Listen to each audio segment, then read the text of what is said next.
As political pressure on the Federal Reserve intensifies, the Trump White House has explored the possibility of firing Fed Chair Jerome Powell, putting interest rates, inflation, tariffs, and Fed independence all in the spotlight. Neil Irwin is the chief economic correspondent at Axios. He joins us now to help us better make sense of all of this that has been going on the last few weeks. Neil, thank you for being here. In what ways might we be seeing the president try and lay a legal groundwork to remove the chairman of the central bank? Yeah, what we've seen for a long time is the president hurling insults, calling Jerome Powell a numbskull, saying he's one of his worst appointments he's made. But that, until recently, was mainly in the realm of rhetoric and stuff on social media and kind of insults. What's changed in the last couple of weeks is there clearly is a deliberate effort by the Trump administration to sketch out a possible legal predicate, legal justification for removing Powell for cause, which is what Federal Reserve Act says you need to remove a Fed governor. So, we'll talk about the details of that, but the upshot is that it's getting real. It's getting into the realm of something that they may actually want to act on and face court challenges, that sort of thing, but be willing to power through. When we look back at the history of the central bank, the Arthur Burns years, is there any sort of historical comparison to this level of pressure on the chairman of the central bank? Nothing quite like this. You mentioned Arthur Burns, who was the Fed chair during Richard Nixon in the 1970s. The parallel there is that Nixon wanted low interest rates for his 1972 re-election campaign, really pressured Arthur Burns in some subtle and not so subtle ways. For example, Nixon's people leaked that Burns was seeking a raise and really some underhanded stuff. He did get his low interest rates. He did get his re-election victory in 1972. It came at a cost, however. That monetary policy by the Arthur Burns Fed contributed to the high inflation of the 1970s. Let's talk about this Fed renovation. Really, when did you first sense that this is really now an issue, at least a supposed issue, as the White House is at least publicly posturing the topic? Yes, just in the last several weeks, White House officials, including Office of Management Budget Director Russ Vought, have come out with these really scathing attacks on the Fed for this $2.5 billion headquarters renovation project on the National Mall. These two historic buildings, very big, complex projects. They're nearly 100 years old. It is a very expensive project. A lot of accusations about luxury touches to this renovation. The thing is, this project's been underway for years and years. Anybody who's driven by has seen it. The cost overruns have been known for years and years. It was on the front page of the Wall Street Journal 2 years ago. The fact that this is coming out now and becoming a justification for potentially going after Powell is what's new. And the fact that it's not just Trump putting out tweets, it's his officials kind of trying to do a review and review the planning process, that's where something's a little different now.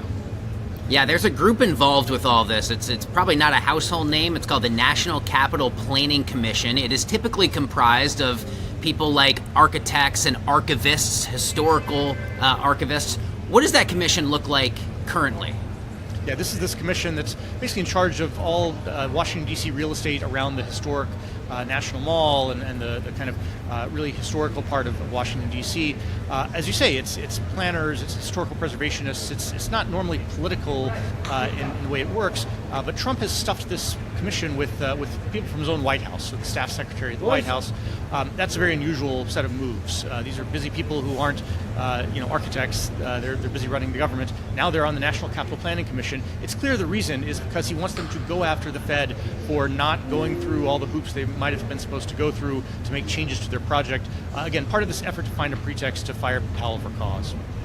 Yeah, I just feel like Renovations is it's a reality of life in Washington. I mean, I remember really wasn't that long ago, maybe within the last decade, they finally finished reconstructing parts of the Capitol Dome. It had this horrific scaffolding up around it for many years. When I was a White House reporter, or a Capitol Hill reporter rather, the Cannon House Office building famously had a multi-year renovation. You could not do live shots in a huge portion of the House of Representatives. Is there any reason to think that what we're seeing with the Fed is really anomalous from your other dime a dozen, fill in the blank here, necessary type of work that just happens from time to time given the style and the age of the infrastructure in Washington? Yeah, the truth is these old marble buildings, the Fed building is nearly 100 years old, so is the one next door. They're also making part of the project. It's just really expensive to get these things up to snuff. That's not to say there aren't some luxury touches in this project. There are some nice gardens and things that are part of the project that aren't strictly necessary. You do wonder, okay, could they have just leased some office space in downtown Washington and made that where a lot of the people work, as opposed to this nice campus? That said, the real cost is not tied to any of these luxury touches or elevators or roof gardens. What it's tied to is they're going underground in what is a swamp. The tidal basin, parts of the mall used to be underwater, or at least in swampy kind of conditions, and now they're going down 4 or 5 levels to have parking garages and office space underground. That's where the real cost is coming from. You can absolutely criticize some of the luxury touches or for going over budget, but that's why this is so expensive. Well, I feel like basic luxury touches they're kind of a reality down there, and it's part of what makes the town kind of have this mystique that it does. The U.S. Senate has a wide array of gardens that are really nice. That you realize there's tax-paying dollars that are associated with those types of works. The Fed published a what I think is a pretty rare, but correct me if I'm wrong, FAQ this weekend. Was that an effort to sort of correct the record from what the Fed has been accused of the last few weeks, and what did we learn in that FAQ page? Yeah, they're clearly trying to, in a very polite, restrained way, which is their style of things, trying to push back against this narrative. Also, Chair Powell responded to OMB Director Vogt and his letter and kind of list of pointed questions. So they really are engaging on this in a way they often kind of keep quiet and want to whisper and not shout from the rooftops their position. That is changing a little bit. Their emphasis in the FAQ, as you say, was this project has been underway for a long time. The cost overruns are caused by very complex technical engineering challenges around building in this swampy area that they're based in called Foggy Bottom. So that's their point of emphasis, is that this is not about luxury touches. A lot of the kind of luxury accusations are overblown, they argue. It's really about the expense of a historical renovation. Treasury Secretary Scott Bessent said in an interview just this morning, quote, "What we need to do is examine the entire Federal Reserve institution and whether they have been successful. I'm reminded of the famous book by Ron Paul, End the Fed, which many conservatives have argued for a long time.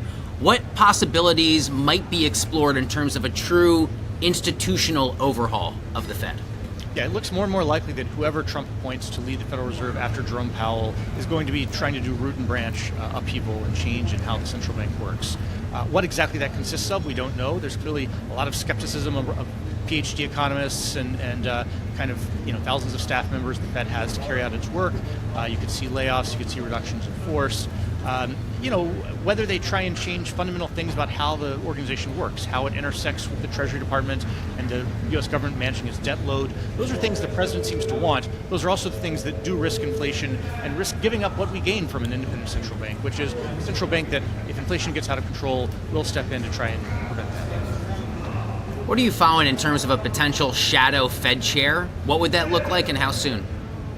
I think if the president decides he's not going to try and fire Powell before his term is up next May, he may well move with an appointment of his next Fed chair much sooner than normal. So that would be anytime this summer, heading into fall. That would be unusually early if he were to do that. He could then appoint that person to a Fed governor spot that opens up in January, and then that person would be ready there and waiting to be chair next May.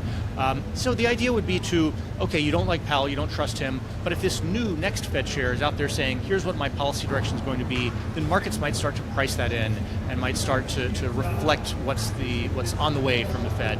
It would be a messy situation. There's enough Fed watchers who spend our time scrutinizing what Jay Powell has to say and his other fellow policymakers. There's another Fed chair at the same time, or a Fed chair in waiting. It would be an unusual situation. At the same time, look, the president's clearly just very angry about Jay Powell and how they're operating, and anything he can do to kind of make life unpleasant for Powell and the Fed seems like what he wants to do.